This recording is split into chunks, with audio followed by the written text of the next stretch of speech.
self-serving because we need to feel good about ourselves. We have this insecurity, and our insecurity leads us to see ourselves as always being right and better than the other person, and sometimes that's not the case. Most of the time that's not the case. Most of the time there are some issues that are going on over there, and there's some issues that are going on over here. But it's self-serving, wonderful question, because we have this need to feel good about who we are. And so one of the ways in which we help ourselves to feel better about who we are is we play the blame game. Watch.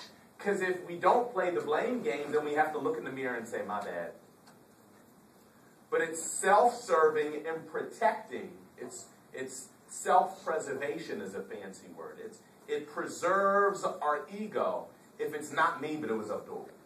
It's not me, but it was Tariq. What if a person is exclusively self-deprecating? Give me an example. What if the person, so we have two people, and give me... like, for instance, the other day, a friend of mine called me because he told me he wasn't going to be able to make it to a certain event that he had been invited to, and as soon as I picked up the phone, his immediate greeting was, I'm a piece of human garbage, and I deserve every terrible thing that happens to me. Well, interestingly enough, I think sometimes we can be honest. I think sometimes we can know when we miss the mark. I think sometimes it can be a healthy thing when we recognize that we made a mistake. And I think sometimes it can be healthy when it's not over-exaggerated. When we first acknowledge someone and say, listen, I need to let you know that I made a mistake here, that it's my bad, that I goofed up here, and that it's not your fault. I think that can be, without knowing all the facts, I think that can be a healthy, mature, and secure approach to dealing with interpersonal issues. Right? I don't want to diagnose because I don't have enough information. But when someone picks up the phone and says, hey, Cole, listen, I know that we plan to do this, man, and it's my bad. I just stuff got away from me, blah, blah, blah, blah, blah, blah, blah, blah, blah. At the end of the day, really, to be quite honest with you, I don't know about you all, but what that does with me is it diffuses my anger. Because they've already acknowledged that it was their bad. So I don't need to lean in. I don't need to go, we don't need to go there. Right? If the person calls and says, listen, I know you're going to kill me. Okay, they're acknowledging, they're acknowledging that they missed it. And we need to do that more. We need to be more secure and more mature and humble and be able to say, I goofed up here. All right? Fair enough? So you all get these? The self-serving biases.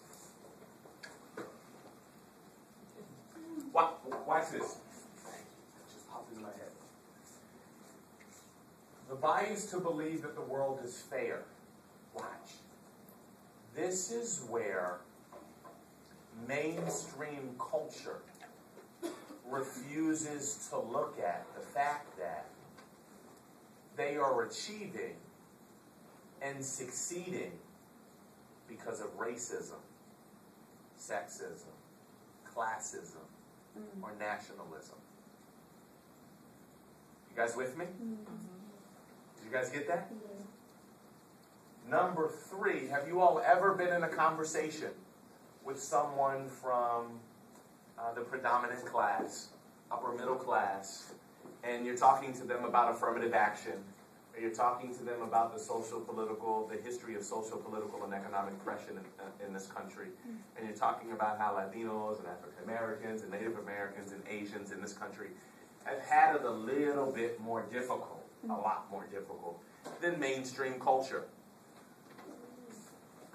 When the person that you're communicating with says,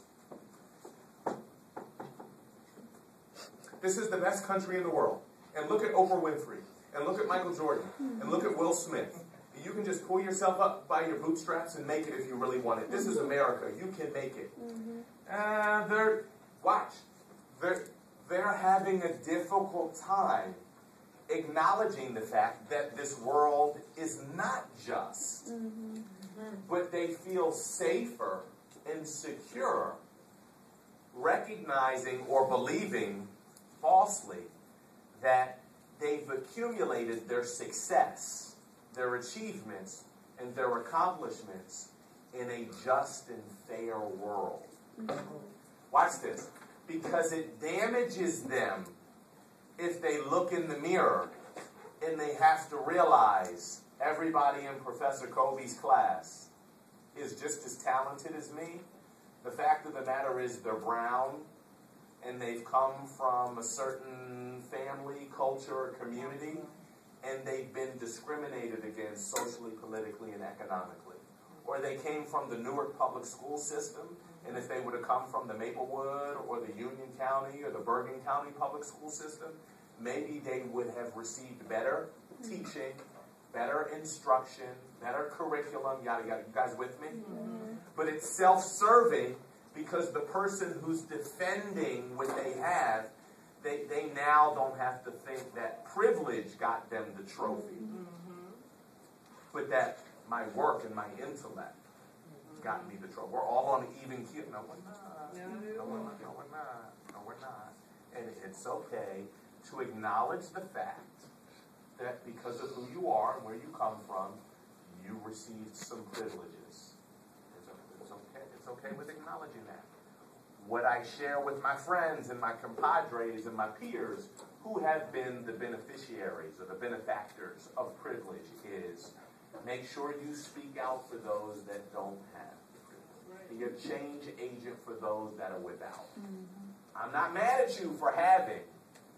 Just don't close your eyes to the injustices out there. Amen? You guys get that?